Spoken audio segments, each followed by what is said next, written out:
from Lean Body Vision. I'm bringing you a video today about emotional eating. So when I'm working with weight loss clients, whether it be from a nutrition perspective or from an exercise perspective, this is a really important topic to cover.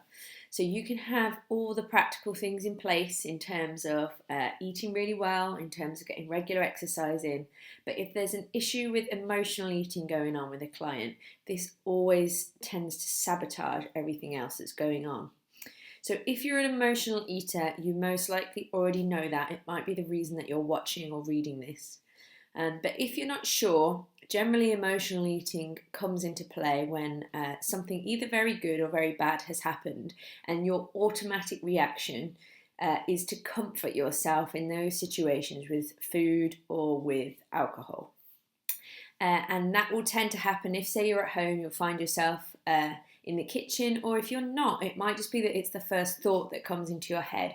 I've had a terrible day, therefore I need a glass of wine, or therefore I really want to eat loads of cake, or therefore I've earned this and I need to eat it. It's kind of that detachment from the fact that food is there to nourish the body, and the relationship between comforting ourselves and dealing with our emotions with food, if that makes sense.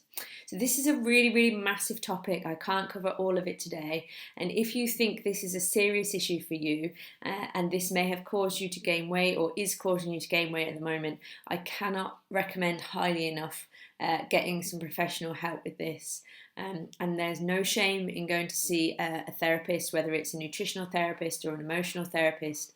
I've used therapy several times in my own life, and I use it lots with my clients, because if you can get this sorted, if you can get this clean break in your head with emotional eating, everything else just falls into place, because you probably already know what you should and shouldn't be eating.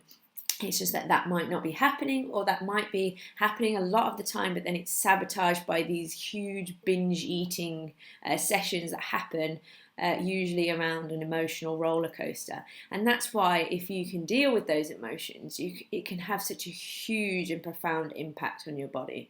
So it's a really big one to address, and it's super important when it comes to getting results. But a few tips that can help you when it comes to emotional eating. So what can we actually do about it? If you do find yourself in the kitchen, if you do find yourself there after a hard day with a bottle of wine, how can we combat that, and what little changes can we make?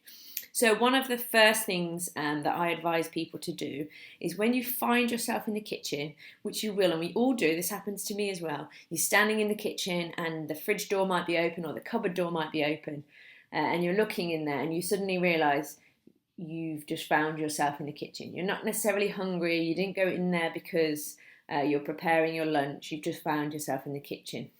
When you do that, try switching that up for a walk. So remove yourself from the situation and just go for a walk. Might just be around the block, but just get yourself a little bit of fresh air.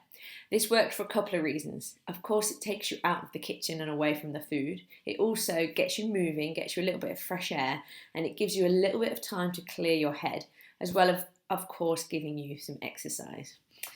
And the best thing you can do is ask yourself the 3 questions that I ask people to ask themselves when they find themselves in the kitchen. So first one, are you hungry? If you're genuinely hungry, you need to eat. You should never stop yourself from eating. If you're hungry, it's your body's way of telling you that it needs nutrition.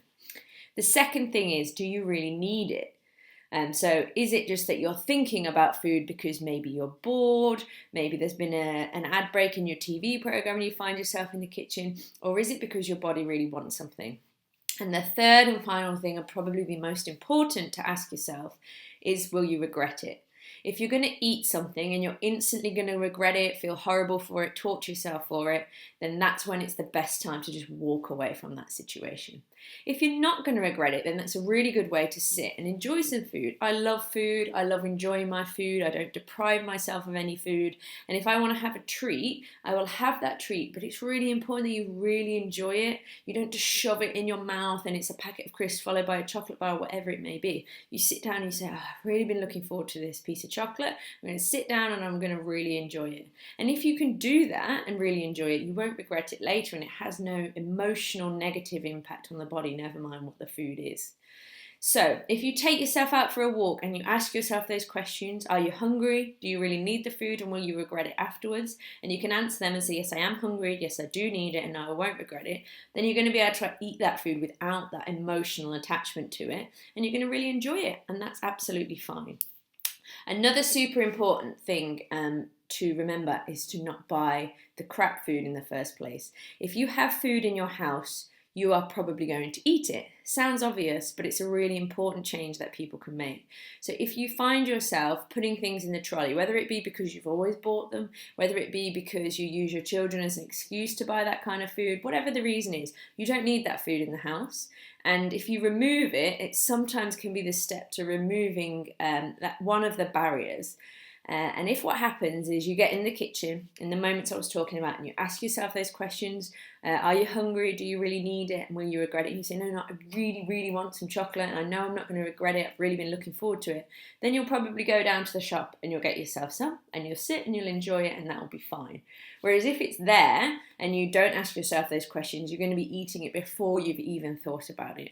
So it's just putting a few things in place so that you make a conscious decision about food rather than a subconscious decision or just an emotional eating decision where it happens without your body really telling you what it wants. And the final thing you can do about emotional eating is, as I said, get some help, get some professional help. There's loads of great therapists that do work with this, whether it's hypnotherapy, whether it's emotional freedom technique, whether it's nutritional therapy, whatever works for you. People work well with different types of therapists depending on what they need. But just get some time for you where you're sitting down with a professional and they're helping you with this. If it's something you're struggling with, you are not the only person that's going through this. Trust me, trust me, trust me. And it can be worked on and it can be resolved and you can feel completely empowered and in control of what you're eating. But it's just super important that you take that first step to acknowledge it's happening and then get some help. So I hope some of those tips are helpful and can help you along your journey. Keep us posted, and as always, keep in touch, and I'll see you soon.